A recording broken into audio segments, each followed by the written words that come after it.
Welcome back. I hope your melodic sampler came out quite nice and that you're having fun with it. Remember that you can add different elements to it. You can add more sound effects. You can add distortion. You can add reverb. There's a lot of things you can do with it, but it's a great thing to have as the foundation of a piece for an instrument. In this video, we're going to be walking through the more complicated process that is uploading percussion sounds into the Percussion Sampler. So what I'm going to first do is I'm going to clean up my project. So I'm going to mute all this. I do not need this. I'm going to leave these muted. And we are now dealing with this file here, which has a whole bunch of sound effects. Now, what you have to do is you have to go and capture audio for sound effects. And what you need to keep in mind, you're going to have this list in the Google Classroom, and these are the MIDI assignments for all the musical instruments that are found in a MIDI percussion set. I've highlighted the most common ones that you're going to find.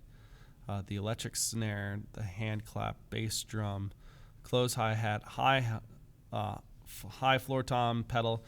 These are just some suggestions. Clearly the bass drum and the snare are going to be the most commonly used. You might find that the snare later on is actually on D1, so you might want to have the snare uploaded twice for E1 and D1. As you notice, I'm saying E1 and D1. The note right here, each note has an octave and a name. As we know, there's the musical alphabet A, B, C, D, E, F, G, A, B, C, D, E, F, G, and we have accidentals in between. So we have a C sharp 1. C sharp 1 also equals to D flat 1.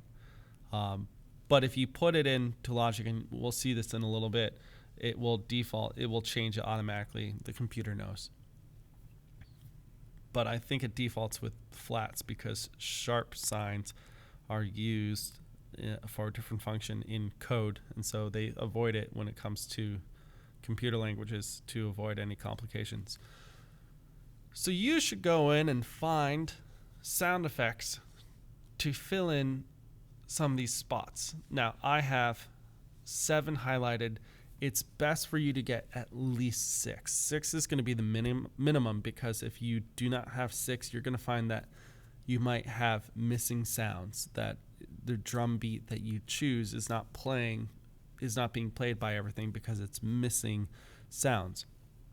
It doesn't hurt to kind of go overboard on this. So capture as many sounds as you can and be creative. Find unpitched sounds of a variety of different pitches, meaning of different timbres, I should say. So either a high sounding timbre to a deep thump. Does that make sense?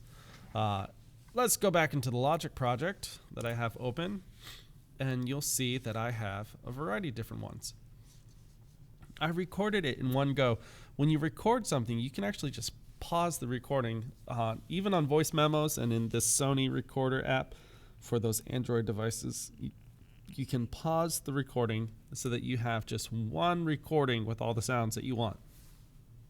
It's best to try to have it as silent as possible before and after the recording. Give it ample amount of time between each sound effect to get what you want to hear. Does that make sense? So here I have, and there's some background noise.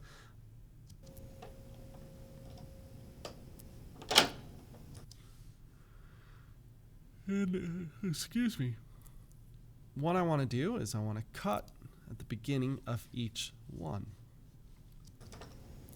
You can go through, cut beginning and kind of cut out any sound at the end. So here it's like ka-chunk, ka-chunk.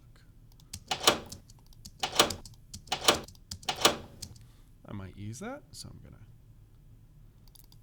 cut it here, and you can see the decay, and it ends kind of around here.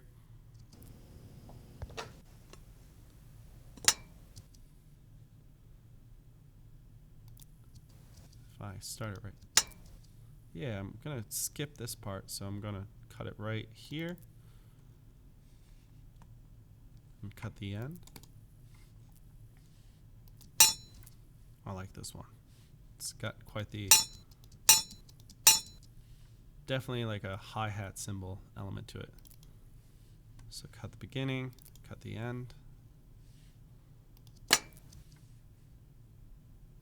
Kind of a clap element to this one.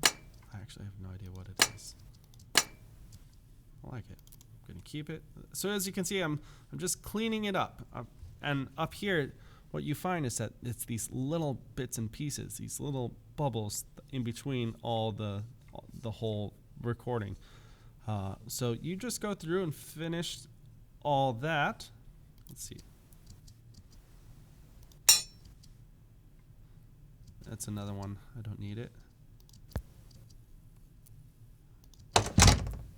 So here's two sound effects. I've got, let's see if I can highlight. No, I can't. Undo. I like this. This is kind of like a bass drum element. Definitely bass drum. So I'm going to cut it right here. Right there as it finishes. And this I might save for another one. We're getting close.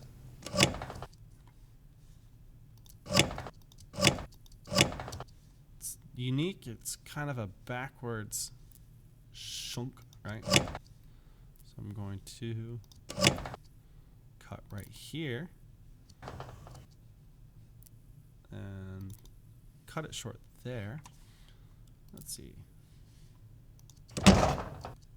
Ooh.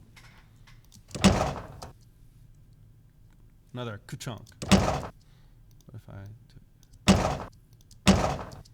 I'll take it right there. Kind of a intense crash cymbal. All right. Now I'm going to go through and carefully delete all the space in between. Like so.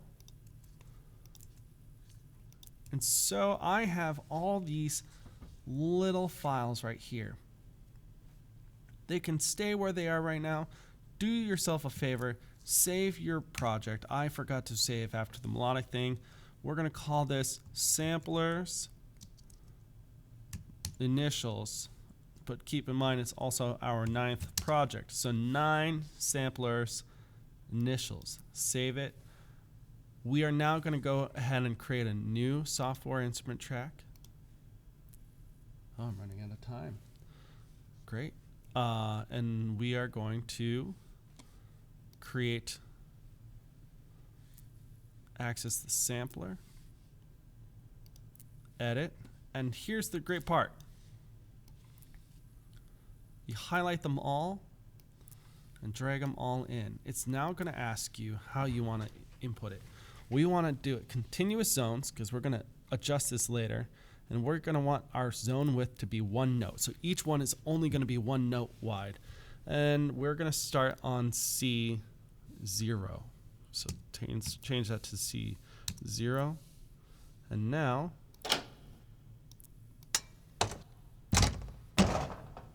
I have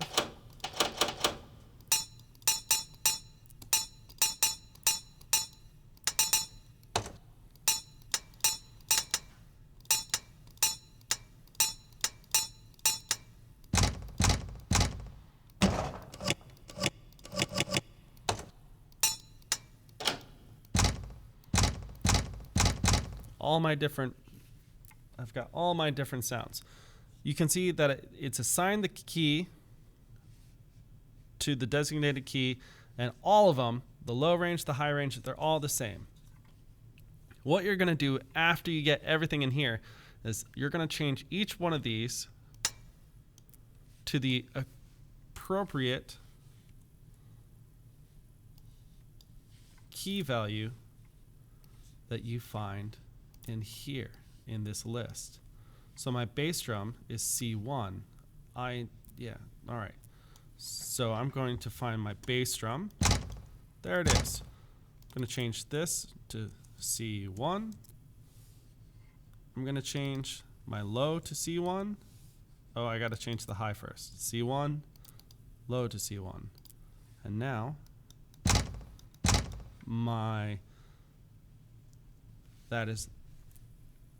bass drum is on C1. There's another way you can do this, in which you can actually change its assignment by dragging it.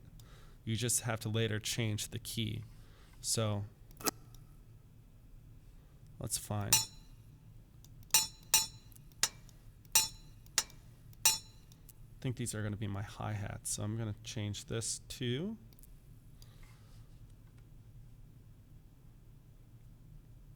closed hi-hat F#1, which is going to be right here. I have to change this to F#1. There it is. Find my snare.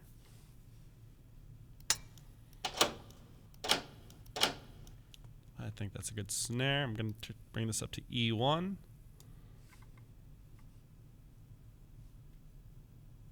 And change this to E1. Now, after you get them all kind of figured out and organized, I'm just going to randomly put these up here. Do not randomly put things where I'm short in time and want to make sure I get everything inputted to where I want it. What you're going to do, you're going to save it by Xing out. You're going to save Percussion Sampler, your initials. And we're going to create another track, but this time we're going to create a drummer track.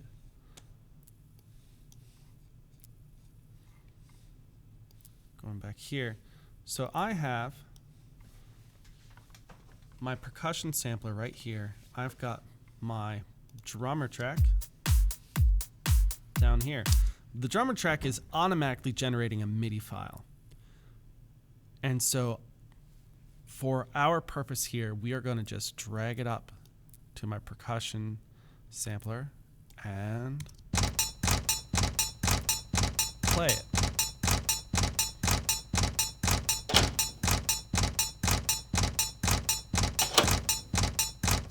And there it is. It's not perfect, but you get the point. So at this point, after you get everything done, you are now going to find a MIDI file, a classical MIDI file to apply your melodic sampler, and you're going to add a drummer track that you generated a drummer MIDI file to apply your percussion sampler to. If you have any questions about this, flag me down and I'll help you out. But hopefully this was helpful and gave you enough of a head start to be successful in this project. All right, have fun and good luck.